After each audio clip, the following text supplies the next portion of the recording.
Welcome to our Civil Defence meeting. I also would like to extend a warm word of welcome to Andrew Hickey at the back, who's the Regional Emergency Management Advisor.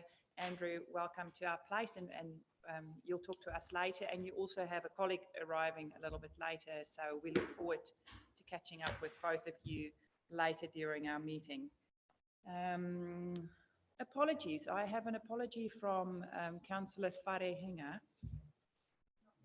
He's not here. Moved by Councillor Burdett, seconded by Councillor Cranston. All in favour. Contrary carried. No declarations of interest. Let's move to page 3. We will take a look at our minutes.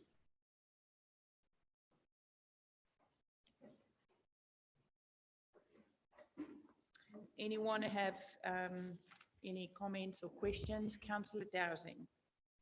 Thank you. Yes, I'd sent in my apologies for that meeting, but they weren't recorded. You did. Thank you. You did.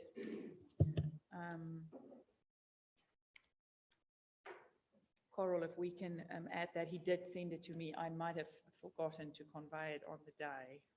I do have a paper trail of that, so I'm happy that we adjust the minutes to include Councillor Dowsing there, seconded by Councillor Akwata Brown. All in favour. Contrary carried. Thank you. Any other questions around the minutes? If not, do I have a mover for the minutes? Moved by Councillor Foster, seconded by Councillor Faulkner. All in favour. Contrary carried. I take you on to our action sheet, which is on page 9. There are 3 actions there, and they've all been updated. Thank you, Mr. Tamati. And all have dates for later in the year. Any questions around these actions? If none, I will take us. Councillor Seymour, use your microphone. The recovery framework, and I mean it's in process, and it needs inverted comma, my inverted commas, not the papers, to be reassigned to a policy team member. And recovery is just as important as planning. So can we understand what the timeframes are and potentially who is going to be dedicated to, if it's going to be reassigned to a policy member? Mr. Tamati. Item on page 2 of the report, or page 9 of the agenda. Ms. Kohere.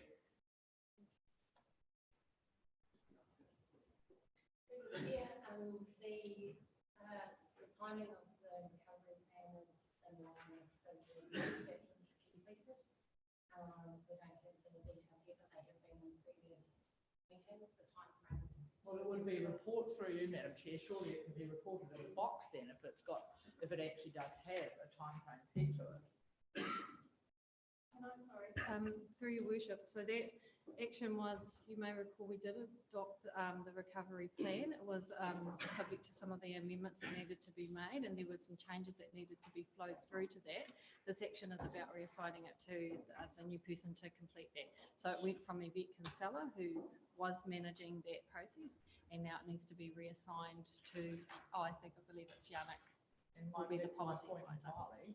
It's a really important aspect, and so we want to know what's happening to it, and that somebody is oversighting it. Will you tell us that, please? Yes. When you've made that decision. Thank you. Okay, councillors, we have no leave of absence. We have no acknowledgement and tributes, public inputs and deputations, no extraordinary business, notices of motion, no adjourned business. So I ask that everyone go to our first report today, report 2040, on page 11 of 24. Thank you, and I will ask Mr. Tamati, do you want to give us a quick overview? Thank you. Thank you, Your Worship. This report covers the need for a new group controller. Most of you are aware that John Clark has for at least the last year made it known that he wants to step down as the group controller. So most of last year in regards to our controller training was to identify a suitable candidate to replace Mr. Clark. And my office nominates Mr. Dave Wilson as that person.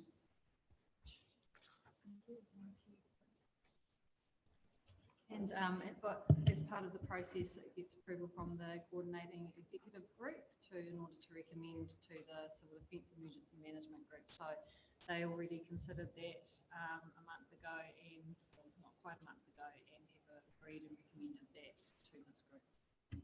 Thank you. Any questions? Moved by Councillor Dunn, seconded by Councillor Foster. Any discussion? Councillor Robinson and then Councillor Worsnop. Thank you. So Mr. Wilson's in charge of roading and other important aspects in our community. What is the plan if he is fully tied up in his new role as the controller? Who's going to be doing his critical job in the event of a crucial emergency or civil defence? Thank you, CEO. Through your worship, so if there is a civil defence emergency and Mr. Wilson moves into group controller, his third-tier managers will be managing the operations as they normally do. This is not uncommon to have the group controller be the head of the engineering section. We've had that before. It works well because most of the time when there are these emergencies, it does relate to the infrastructure and having to direct people in those areas. So our management here is very strong and have the ability to step up if in the unfortunate case there is an emergency. Thank you. Councillor Worsnop. Yeah, I just wanted to speak in support of this. I think it's very sensible. The connection, obviously, between infrastructure, as you've highlighted, you've basically just covered the points that I wanted to make. I think it's very efficient of us, and the knowledge that is required to be held in Dave's current role, it would be critical in that situation. So, Thank you. Any other discussion? Councillor Foster, Councillor Burdett, Councillor Sheldrake. Yeah, thank you. Even though I've seconded the paper, I would actually like to see in the third bullet point formally recognises the years. I'd like to see the amount of years that John Clark has served for us, because I believe it is quite considerate, and yeah, his dedication to the role is should be greatly acknowledged as much as possible. And we will make sure we invite him to a council meeting and a lunch where we do acknowledge what he's done for our region. Councillor Burdett and then Councillor Sheldrake.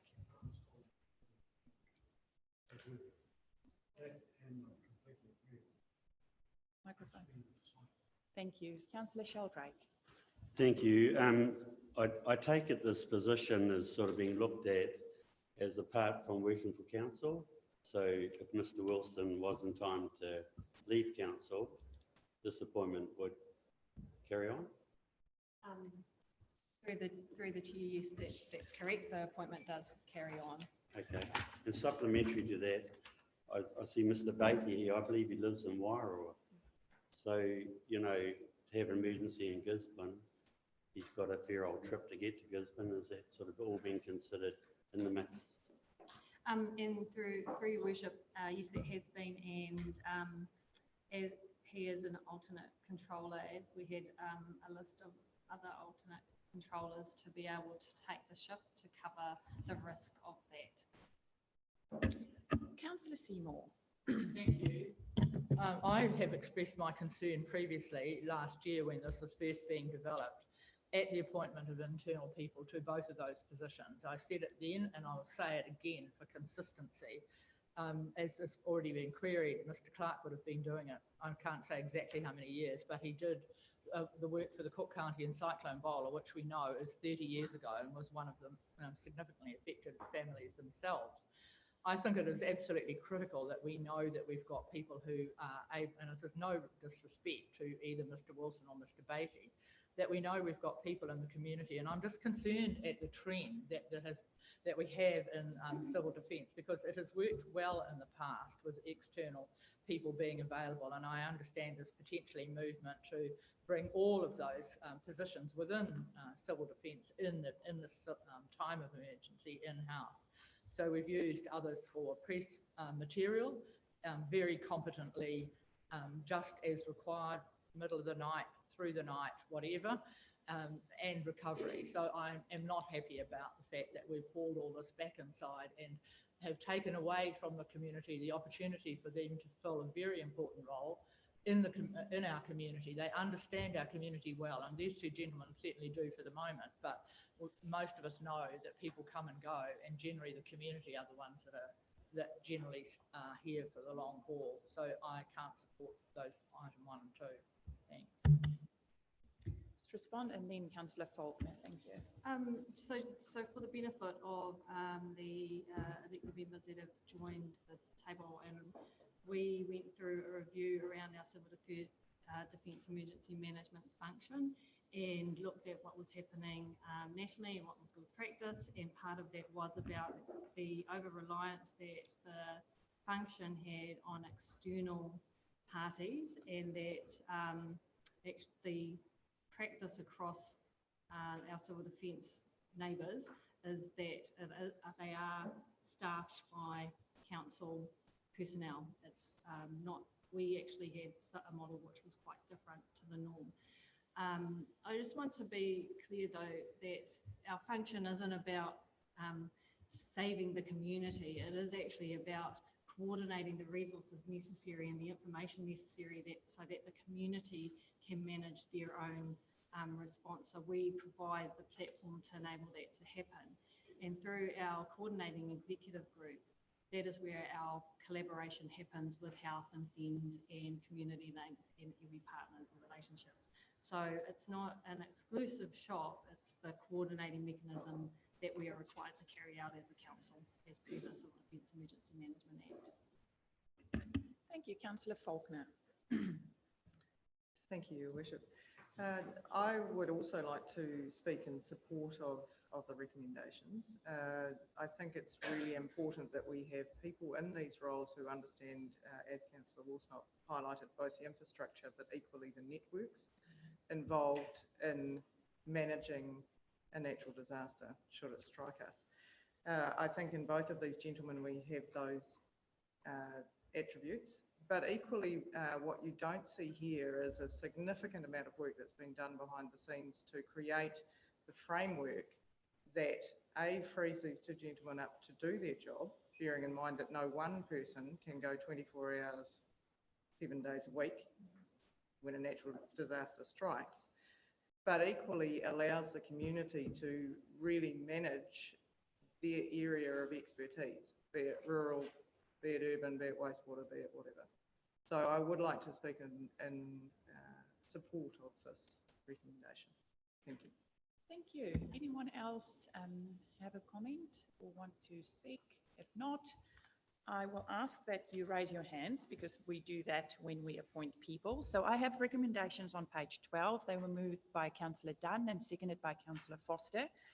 And the recommendation is that the Civil Defence Emergency Management Group, 1, appoints David Wilson as the new Group Controller, 2, confirms James Beattie as the alternate Controller, and 3, formally recognises the years of effort and commitment from Mr. John Clark as the former Group Controller and thank him for his service.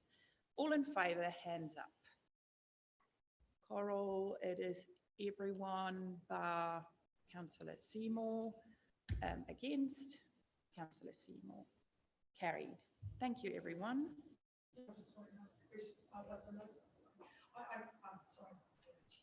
My apologies. I just noted that Mr. Clark did receive a silver award at the CDM Awards in Auckland for his 35 years service. So, and just looking at his tenure, but so I think it's wonderful that we will turn into that. Kia ora. Lovely. Thank you, councillors. I ask that we move to page 15. We have our Tairawhiti Emergency Management Office Manager's Report, and I hand over to you, Mr. Tamati. Thank you. Thank you, Your Worship. Page 17 of 24, reduction of risk. Just like to concentrate on para C there, the TMO education and training. As of this week, we've conducted 14 risk reduction and education seminars through a number of schools. all the way from Te Araroa to Gisborne at this stage, including a number of key businesses, banks, etc. A lot of things have been identified for them in regards to the tsunami inundation, in regards to the maps, in regards to where do they go to in an event of an 8.9 earthquake. The consistent themes and messages that we've passed on to these organisations is that they must have a plan, that in particular for schools and the schools like Gisborne Int, schools like Awapuni that are deep within the inundation, that they get their children safely into the green zone as fast as they can, preferably on foot, and to ensure that the parents of those children meet them at a pre-designated assembly point in the green zone outside the inundation. The schools that we have spoken to are in favour of that, and each school are coming up with their own bespoke plans to achieve that. Other messages as well is in regards to using vehicles, not to use vehicles, but to go by foot or by bicycle. Reason being is the majority of the green zone is on the other side of the bridges, on the other side of the rivers, and that the opinion of most of people in council and the engineers is that although the 8.9 will cause damage to some of the bridges, they should most of them should still be intact for foot use, probably not for vehicle use. Hence why we've used that message to please remain on foot when evacuating.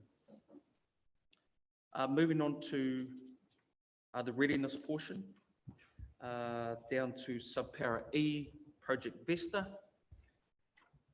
and subsequently on to Appendix 1. Now, Project Vista is the raise, train and sustain of our valued community link up and down the district. You note in that document that we plan to enable the growth of our community link. We want to maintain the community link operations, and we also want to facilitate training. We have a broad brush plan to achieve all of these things over the next 12 months. We are briefing our community link partners throughout the district, and they will be part of our training program for this year. And we will encourage them all, as many as they want, to come to our ECC exercises that we'll conduct here in Awarua. What we also want to do is acknowledge the value of their participation in all these things, because we realise here in Timo that they're actually a pretty big muscle mover for us out in the community. And we have noted probably since Cyclone Bola that most community link organisations have been on the decline. One exception to that would probably be Uwawa, which we are using as a pretty good template for all our other community links. You'll also note in the plan there that we want to get a couple of community link organisations back up and running, and the first cab off that rank will be Whangara, which, sorry? It is, I think, just put your microphone. Sorry, was it? Is it coming from her? You're echoing. Okay. Testing, 1, 2, 3. Testing. Anyway, carry on, thank you. Yeah, Whangara. Now, we brought up, we used Ormond as a little bit of a test case to see how we would raise, train and sustain our smaller community links organisations. It seems to be working at the moment, so we'll apply that same methodology to Whangara, and March is the month where we will start coordinating them.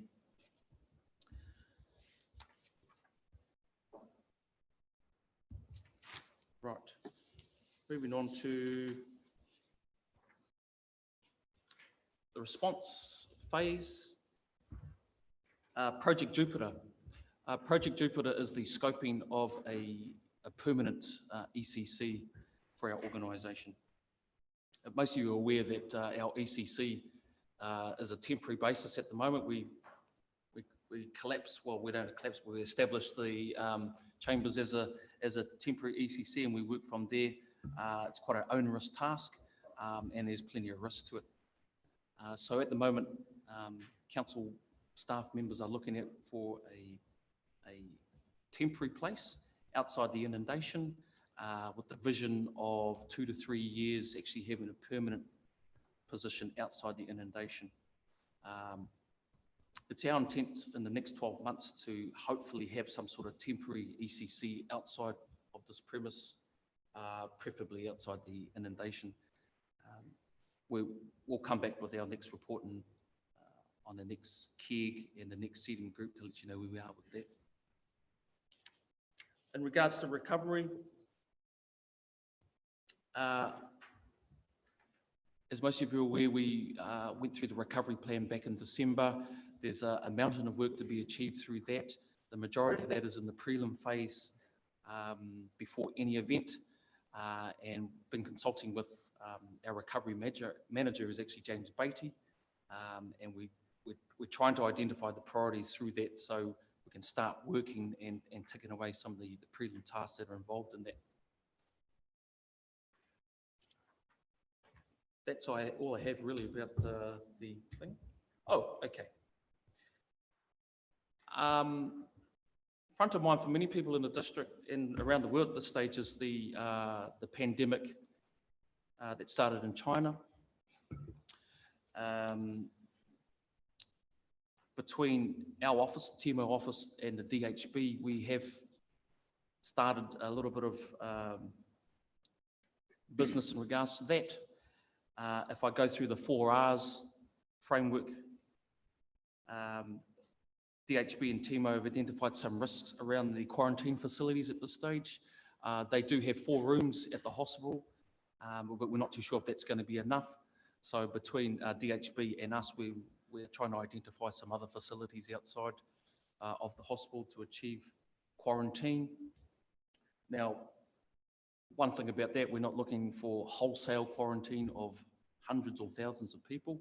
It's probably just small groups of family that come into the district that don't have a home here, come here for holiday, something like that, and they get struck with the virus, and then we need to quarantine them there and then, as opposed to families that are already in the tairawhiti, already have their home, strike down with the virus, and the intent for DHB is to isolate them in their own homes. So we're working on that at the moment. We're also looking at an MOU that NEMA have with Airbnb in regards to quarantine, and we've put the question up to them, up to NEMA, and hopefully we'll get an answer in the next few days in regards to that. That would be to use the Airbnb as facilities for quarantine. GDC at this stage are looking at a business continuity plan, a BCP for staff.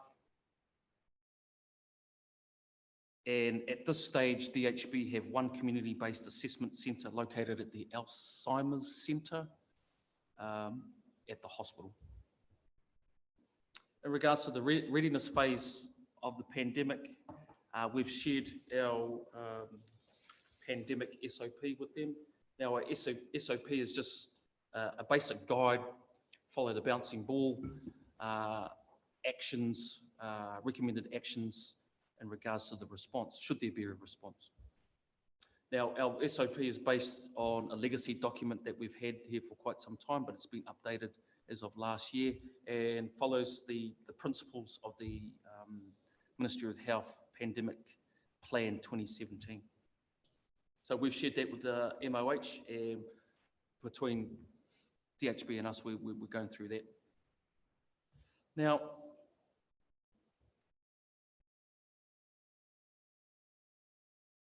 we have shared all of the MOH's Ministry of Health sit reps that come through just about every day.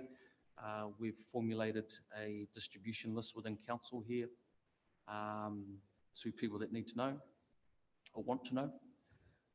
In regards to the response phase here, everything will be in accordance of the DHB and the MOH.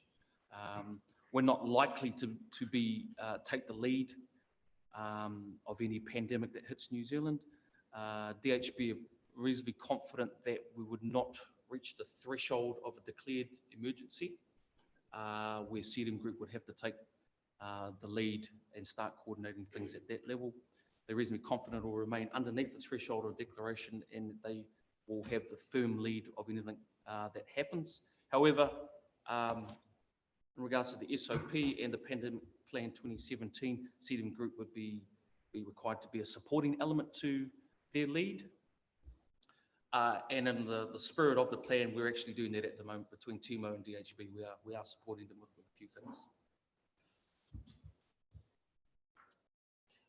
In regards to the recovery element, we're still looking at that. Have not much to report in regards to that. Is there any question in regards to the pandemic planning? Councillor Robinson, then Councillor Cranston, and then Councillor Foster. Thank you. Just sharing from my DHB hat. So the hospital has got 4 negative pressure rooms, and I was confirmed yesterday by the CEO that it is 1 patient per room. So the capacity of the hospital right now for isolation is 4 patients. So I can tell you the DHB is working on a plan, as you've indicated, but just for clarity, that is actually the status quo right now. It's 4 isolation units. Thank you, Councillor Cranston. Yeah, I was going to confirm that as well, but I'd also like to add to that some of the discussion we had at DHB was the near end of life of the generator up there. So I think that's a very important consideration that probably both organisations have to consider and possibly need to speed up the situation with the generator up there, because we may need them as a backup location. Thank you, Councillor Foster, and then Councillor Dunn.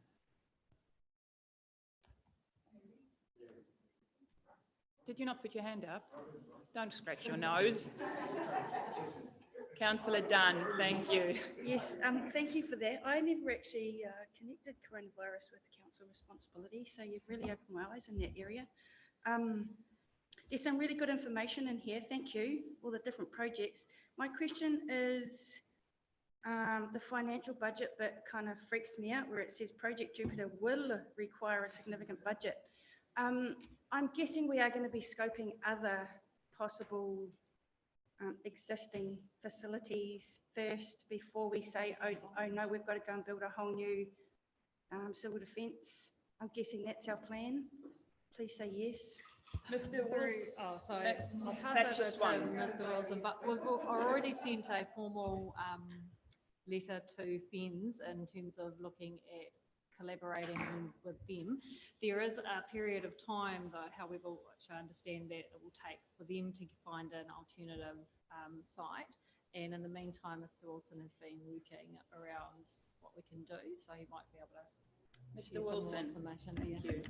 So through the chair, an alternative site does not mean that we're building another massive building. We're talking about an emergency control centre. So think of something around the size of a school classroom is what we're talking about. So we're talking about a small facility. However, we need to work with FENS as to what their requirements are going to be for something going forward, and the same with the police as well. So we're talking about a temporary measure to then move something forward. So it's not, when we say significant costs, it depends on what comes back with FENS, but we're talking a smaller version in the interim, but we're still scoping that now. Councillor Akuhata-Brown, Councillor Worsnell.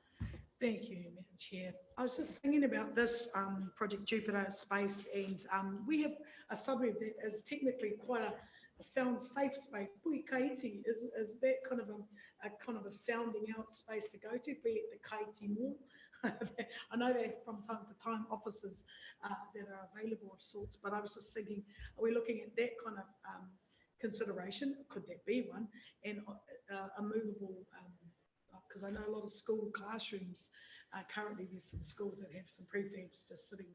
So I guess I'm not doing your job because that's what you guys are all doing, but could the Kaiti Mall be a consideration based where it is, etc.?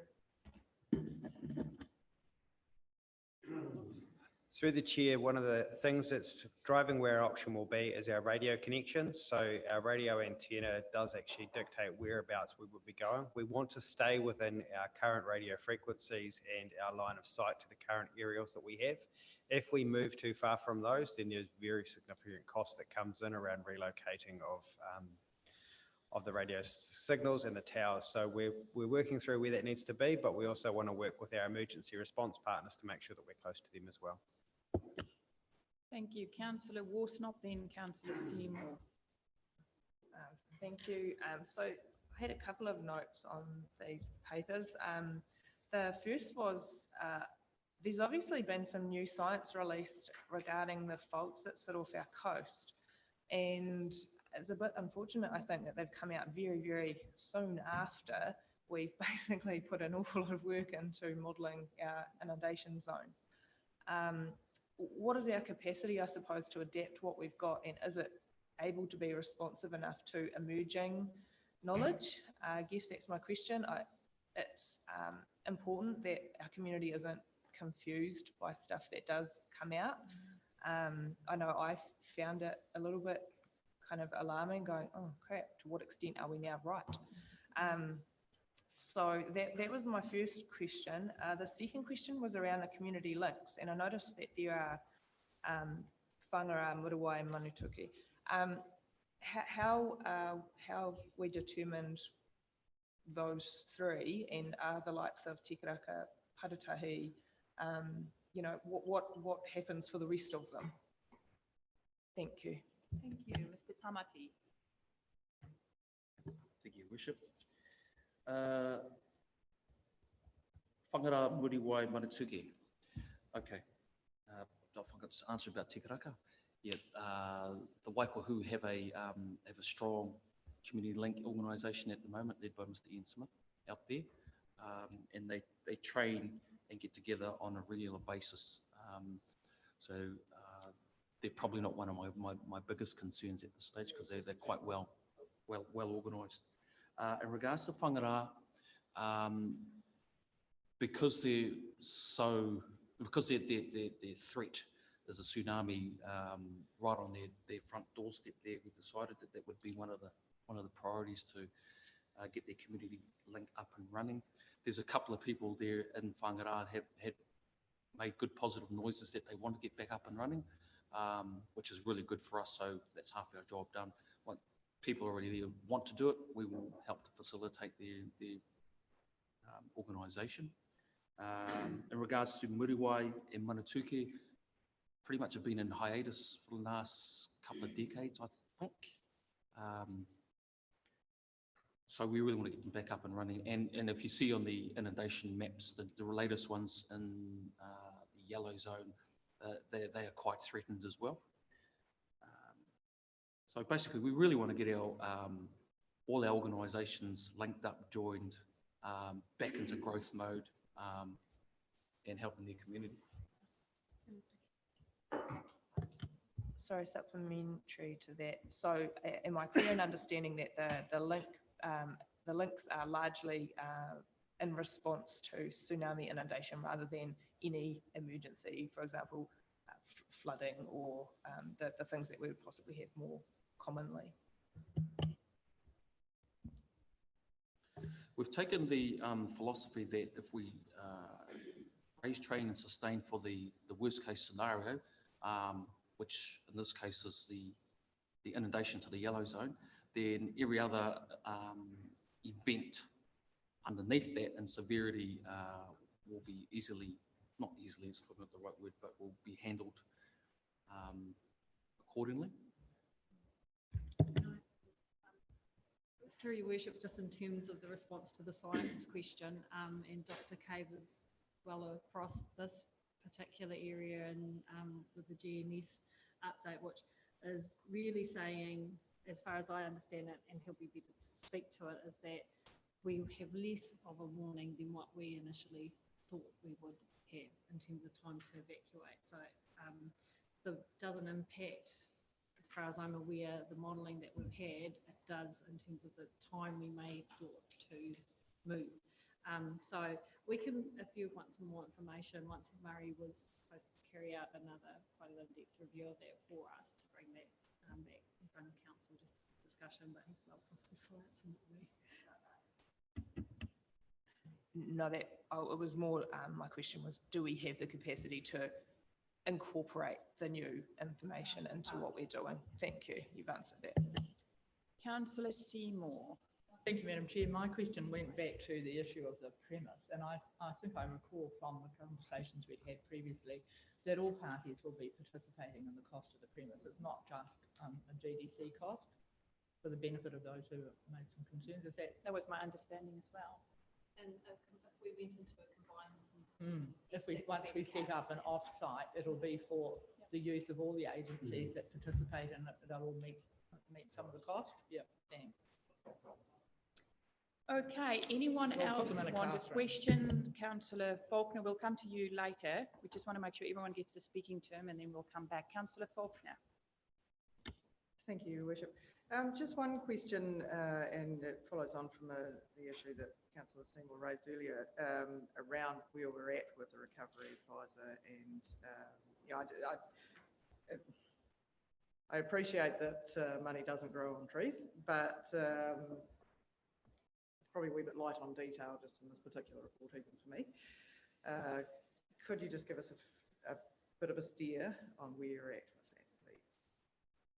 So through Your Worship, there is no funding available for a recovery advisor, and it's something that we need to put forward or think about through the long-term plan process around staffing gaps and prioritisation. So that's something further for the council to discuss, which is why it is light on detail, because we haven't got the position in there. We need to discuss that further. So supplementary to that, Your Worship, is it something that we could have on the agenda for maybe our next council meeting? So through Your Worship, we've got a discussion on that audit and risk. I think there's around critical risks, and as part of the long-term plan, we carry out a thorough workforce strategy and analysis, so you'll get that coming to you. So it needs to kind of be seen within the wider context of the different community demands. Anyone else? If not, I'm going to give Councillor Akwata-Brown and Councillor Robinson another turn, and then we will put this noting paper. Councillor Akwata-Brown. Thank you. I've wanted to ask this question for a long time, and I think it may have been answered some other time, so please give me. I've always wanted to know whether the fire service in St. John's, what zone are they in? Because there's a river on their back door. And so a lot of people say to me that our city appears to be planned in a way that our services, the police station's near over too. But I just, I would like to know, are they in the zone? And if so, is there a plan afoot for them to consider that in this whole plan? So that's my question to you. The fire service, St. John's, where they sit. Good question. Thank you. Never thought of it. I have to put my FENS, AMBO and police hat on now. I just don't know. We have encouraged them to jump on board with us because they know that we need an ECC outside the inundation. They're definitely aware of that. Probably the one organisation that has been quite responsive is FENS, and they know that they definitely need to phase their evacuation's not the right word, but phase their movement out of the inundation over the next few years. And I think, and I can't speak for them, but I know that one of their first phases will be to move their rural fire engines, which are based at Makaraka at the moment, probably closer towards the hospital, and we're hoping that they will jump on board with us with that. To answer the question, are they in the zones? Yeah, I think fire and AMBO certainly in the orange and yellow zone, and potentially in the red zone as well, I think. Police will be in the yellow zone, for sure. Probably the orange as well. Kia ora. Thank you. Last question, councillor Robinson. I didn't ask these questions before because Mr. Wiremu asked for a question specifically about the pandemic. So my question in relation to page 17, and it's the update on the with the schools. You said it says here you've had 9 appointments with schools, early childhood centres and businesses. You said it's 14 in your verbal. And it says the next step of Project Solace are the release of the evacuation options. So in your corridor, you said that you told the schools they must have a plan and get their children to safety. To what extent do we have a legal obligation to provide schools a plan or to assist them to develop a plan? How do we resolve that responsibility or not with the obligation not to provide a vertical evacuation plan? Having heard back from a board member from GISINT, they were all pretty shocked at really the lack of direction on this issue, and left scratching their heads and wondering how they're supposed to move hundreds of children by foot to where they're supposed to get to. So are we actually, under the next steps in the Project Solace, are we actually going to release evacuation options? Is that evacuation plans? Are we going to help schools develop plans, or are we going to let them work it out themselves? And if so, are we then saying, but you can't have an evacuation plan, that means going up? Thank you for that. Mr. Tamati. Thank you, Your Worship.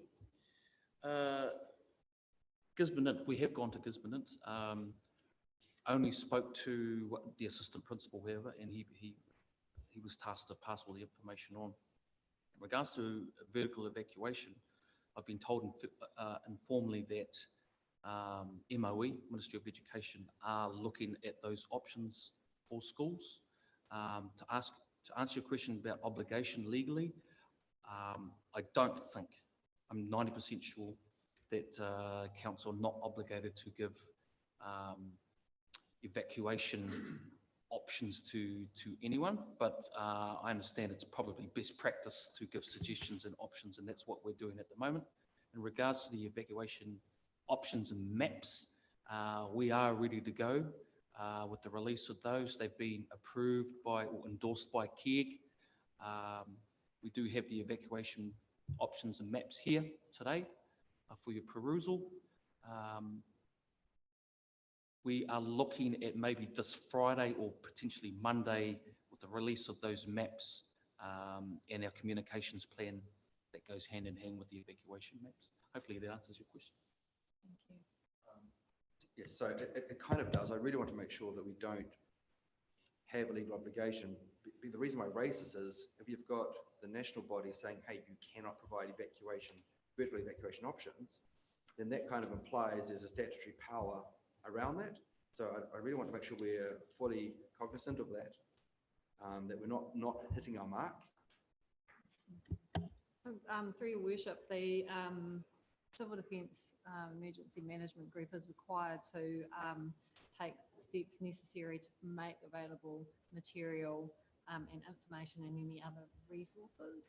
So there is an expectation or onus on the Emergency Management Group to communicate hazard management well.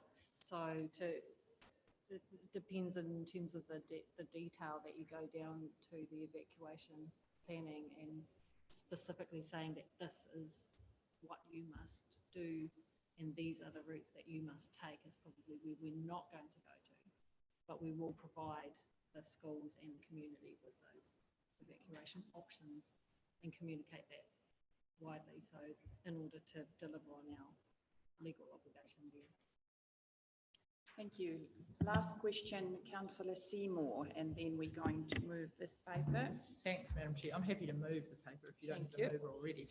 Just to give some confidence to Councillor Robinson, certainly primary schools in zones have been having practices for years, and in October is an earthquake day, and if you listen to the radio, but you're probably sailing the seven seas by then. There is a real encouragement across New Zealand to sign up to practices for evacuations on that day. And some councillors have gone with the rural schools in their patch and participated in their evacuation practices. So Civil Defence, the team that Gisborne District Council has had, works closely with, certainly with the schools that are in inundation zones. I can't speak for the big schools in the city, but there's primary schools, and again, under Uawa Community Link, they're very practiced and the kids do it often, and I'm sure Wainui does too. So a lot is happening, but good points that you raised. So listen for it in October and join New Zealand as a whole to practice evacuation. Hey, thank you so much for the robust discussion. Thank you for a very thorough report, Mr. Tamathi. I have got a mover in Councillor Seymour, a seconder in Councillor Bedette. All in favour, contrary, carried. I would now like to invite Andrew to the front. Andrew have had a very busy time with Whakaari White Highland. They've had lots of emergencies in the last while, and Andrew will give us an update on the national scene, what's happening nationally. So Andrew, welcome. Please make yourself at home. The floor is yours, and we look forward to listen, to what you have to say to us. Thank you.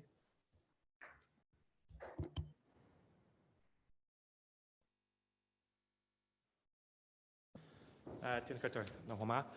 Thank you for welcoming me up today. First of all, I'd like to actually apologise on one of my colleagues, John Titmus, was going to attend as well. He's come down from Auckland. He's been held up, flight getting in from Auckland today. So I just wanted to give you an update in what's happening nationally in the civil defence and emergency management space. And I know I've spoken previously on a few things. First of all, we are no longer the Ministry of Civil Defence and Emergency Management. As of 1 December last year, they called it the Lift and Shift. We are the National Emergency Management Agency. This came out of a review, I believe I've mentioned to you previously. The Technical Advisory Group undertook a review of civil defence in New Zealand. One of the recommendations is that we no longer moved from ministry to the agency. So what this means is that we have the actual Deputy State Services Commissioner appointed Carolyn Schwalger as our Chief Executive, Interim Chief Executive. So that means that we now have a CE for the agency, and Sarah Stewart-Black, who is the Director of Civil Defence, reports to Carolyn. So it doesn't change anything in regards to what happens in an emergency. It doesn't change the Director's role or function in any emergencies, local or national. It means that we now have a Chief Executive at level for that central government role. So Sarah Stewart-Black reports to Carolyn. Carolyn has that interim point. What it means for yourselves, is definitely what I want to talk about today, is that there is going to be some change. There will be changes to the Civil Defence Emergency Management Act, so legislative changes. The challenge is it's an election year, so that will sort of dictate what happens, when it happens. It's sort of out of our control. It's government's call as to whether they put something through before the elections or whether they wait till after the elections. So that'll dictate how long, how short it takes for the process to actually be undertaken. The changes could affect things such as how we actually run the civil defence management groups. The yourselves, being unitary authority, should have minimum impact, but some of the groups are run differently around the country with multiple councils in their setup. There could be changes with regards to, one of the recommendations was about how we engage with iwi in civil defence management, how we engage with them in the reduction and the readiness and the response and recovery. So there's work, and that might change how some of the membership occurs in the coordinating executive group, so the level below yourselves here, or there could be some recommendations for how we actually get involved at this level as well. We don't know at this stage what that might be. But what it will mean for yourselves is that we'd like to now start that consultation stage. So it means that we'd like to come out and talk to the coordinating executive group, and if possible, like to come and talk to yourselves as the Civil Defence Emergency Management Group Council. And so from that point of view, that's where we are. It's a state of change occurring. We have appointed, as of last week, they've done the first stage of appointing the executive office with a team who transitioned across from the ministry to the agency. And what that means now is we now start to identify some of the work. One of the things that was raised in the review is whether we have a 24/7 full stand-up. If you're not aware, we only have about 50 staff in the agency. Recommendations previously have said that we need to increase that staffing capacity. So what happens there will be yet to be determined as well. But we do not have a 24/7. We have a duty team. And just if you're not aware, at any one time of the 50 staff, 10 of us are on duty at one time. We have a team of 3 in Auckland, a regional role like myself. We have a team of 3 in Christchurch. So we're pretty thin on the ground. It just means what that means to us. Do we stand up at 24/7 like we've done recently for GNS with regards to the warning systems? So they are now fully awake, sitting at a desk 24/7. Do we do that? And also the challenge right now is because we're responding, if you're not aware, we've been responding recently to fires, to droughts, to floods, and also assisting as we mentioned the pandemic. So it's the first time I've seen that we're actually, for one stage, we actually had the setup responding to 5 different emergencies around the country. Now that time we had a state of emergency in Dunedin, state of emergency in Southland for Milford, and so we also had flooding in West Coast. So there were actually quite a few at the same time. So it's a changing scenery, I suppose. I'm happy to take any questions on anything about that.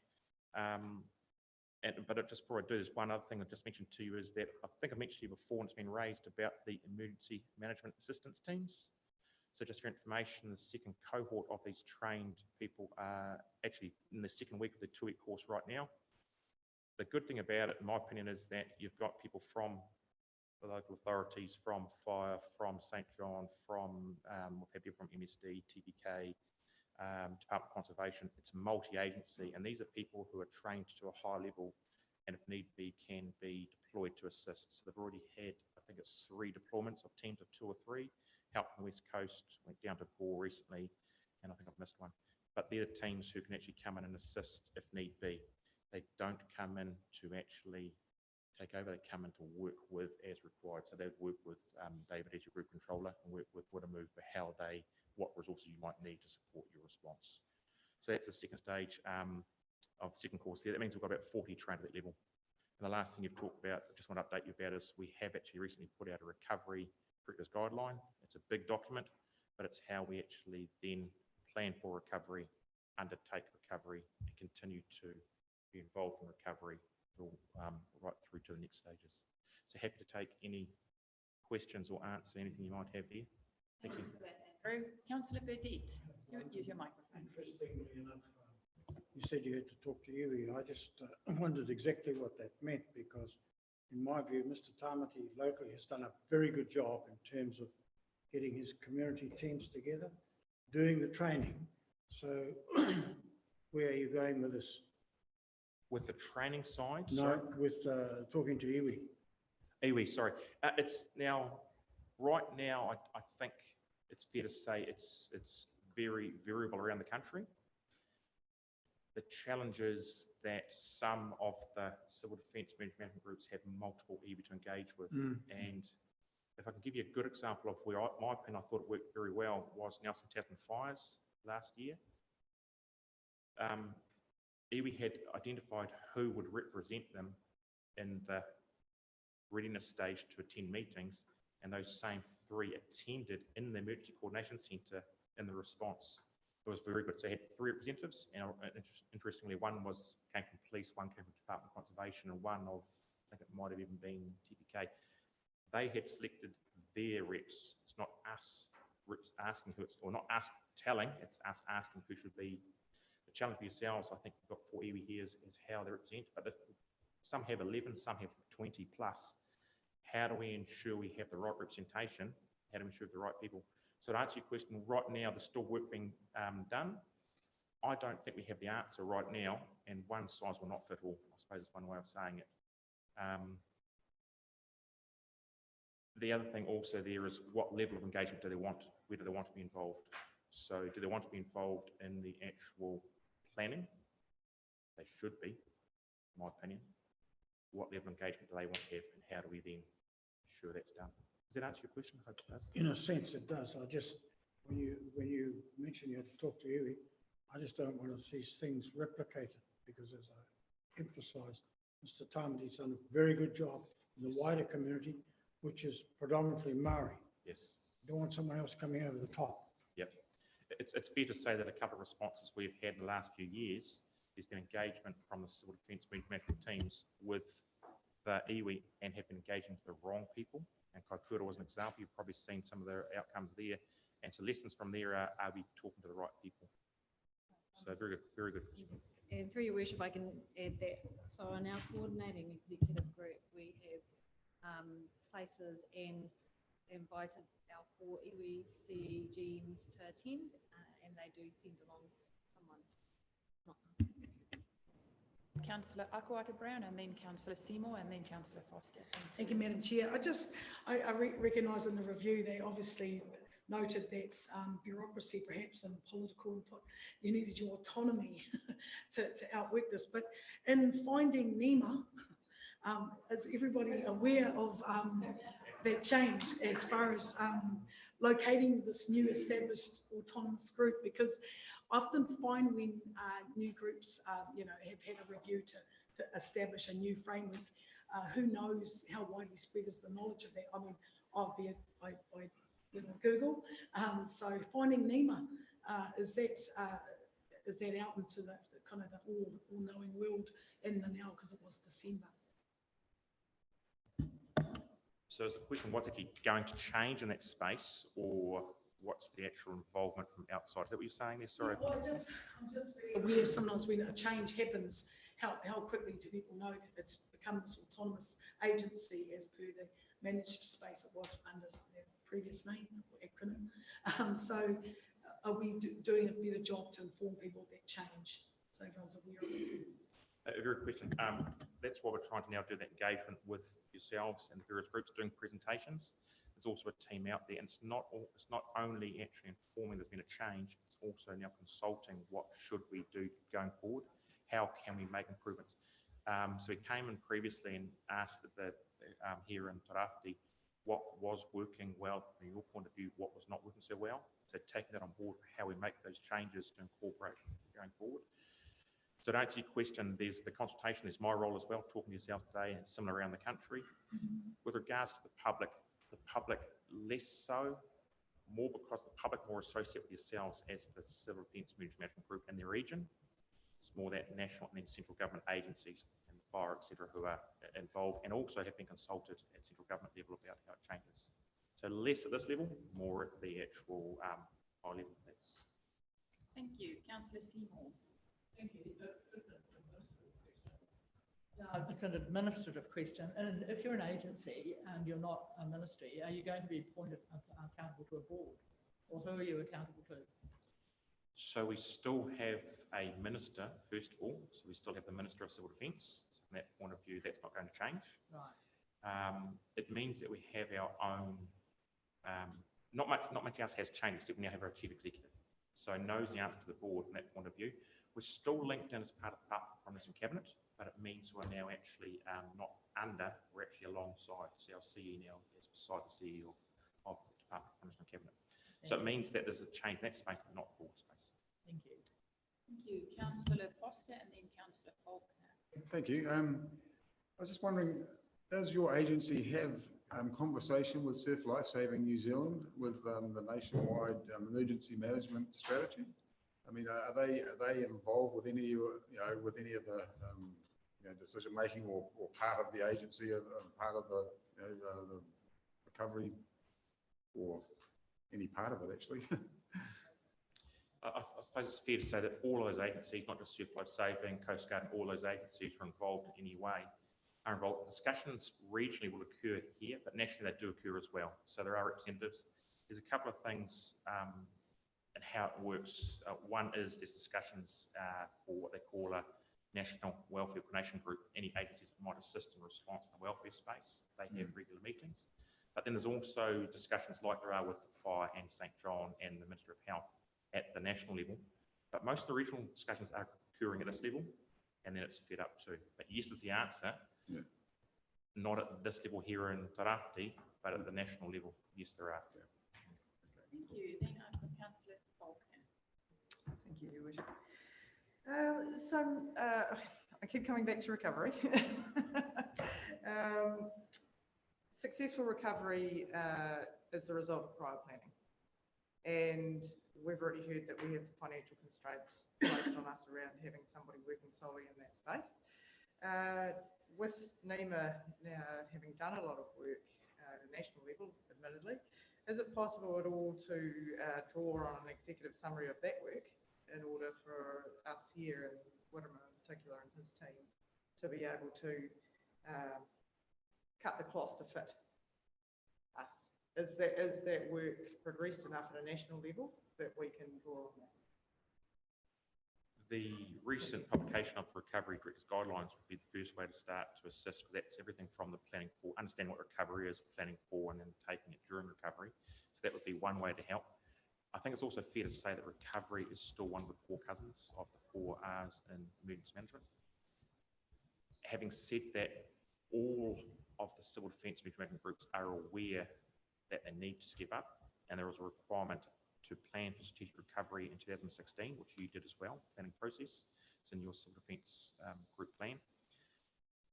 So to answer the question, there's still work to be done around the country, and there's still a lot of the civil defence groups sort of struggling with how they resource that. And discussions for all of the setting groups for, it's not just the person who's appointed as the recovery manager, it's also who does the work, and I think that's where we're struggling right now. It's easy to appoint a person who can do the recovery when we get to that stage. The challenge is who's going to do all the work prior to we get to a response. So I guess supplementary to that is there an opportunity here, and I'm not sure if Nadine would like to respond to this, is there an opportunity for this to be partially funded at a national level? Do you want me to first crack that? Show us the money. The answer would be a no, from the point of view that, and I know it's been raised by others as well,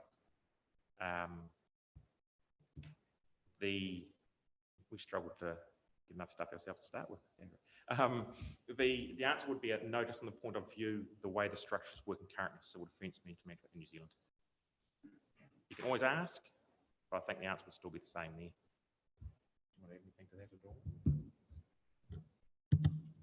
We'll ask and see what the answer is. What do they say? If you don't ask, the answer is always no. Any other questions?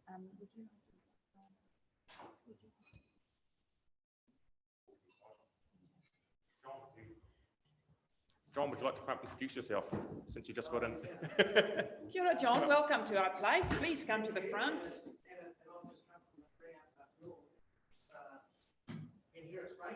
Yes. Welcome. How are you?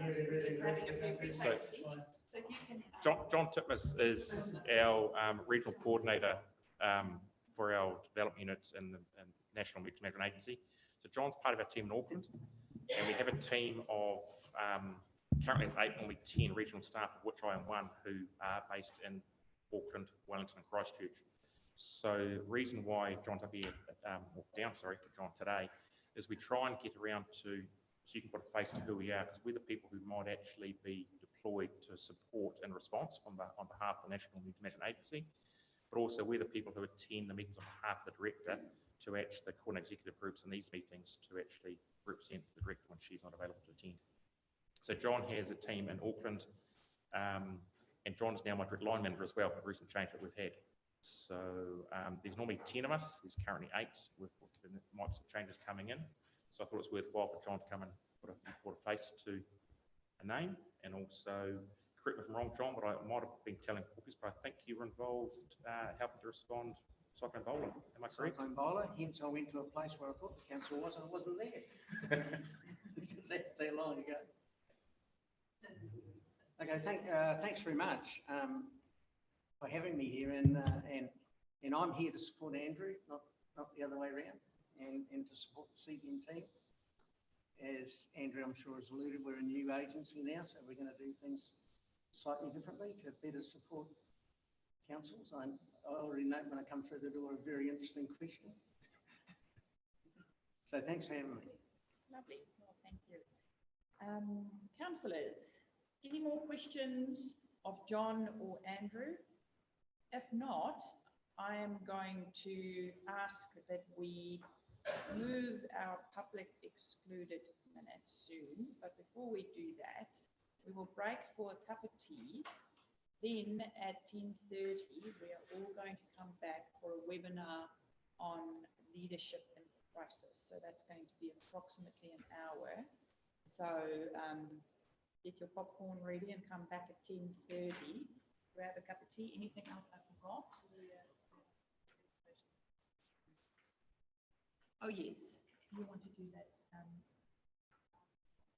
So after our meeting, we also want to, our team has upload or will upload soon the evacuation maps and talk to us about the comms that has been used and how we're going to communicate that to our communities and make sure that we have consistent messages to keep our communities safe. So that will, after our webinar, or when is the right time for the... Yeah, so, sorry, I didn't realise we were having a 10:30. So just really depends on how long the team needs, and just to give you a heads up on that, because we're going live on Friday, I think. So Mr. Tamati, can you please update me on IMSA? Thank you. You're worse than my kids.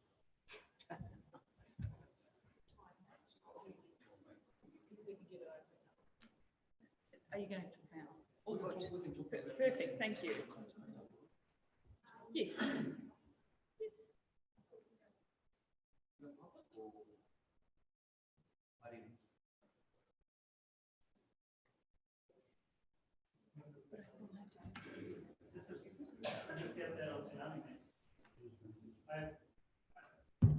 So,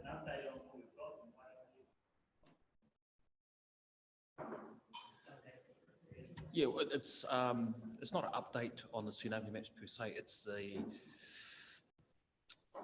the introduction of our evacuation options for the tairawhiti combined with our communication approach. and will that start on this Friday coming? Well, we're hoping to start rolling it on Friday internally with our 10 at 10 stuff, and then come next week, it rolls out publicly from Monday onwards. But I've got Mariri here to brief everyone on the comms approach if you wish, and I think Heather's handing out the maps and the comms approach as well. How do you want to take it? First opportunity for a comms approach. Oh, well, I think the plan would like to actually have a planned approach to that, so rather than be managed through alternative media.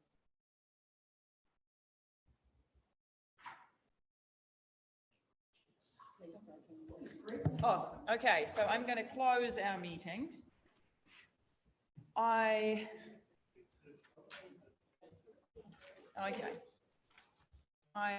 That we go into public excluded. Do I have a seconder? Councillor Faulkner. All in favour? Contrary carried. Okay.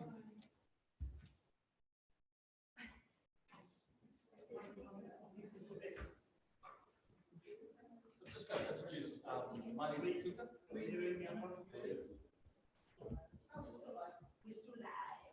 Well, can I take, councillors, can I just open our public excluded agenda?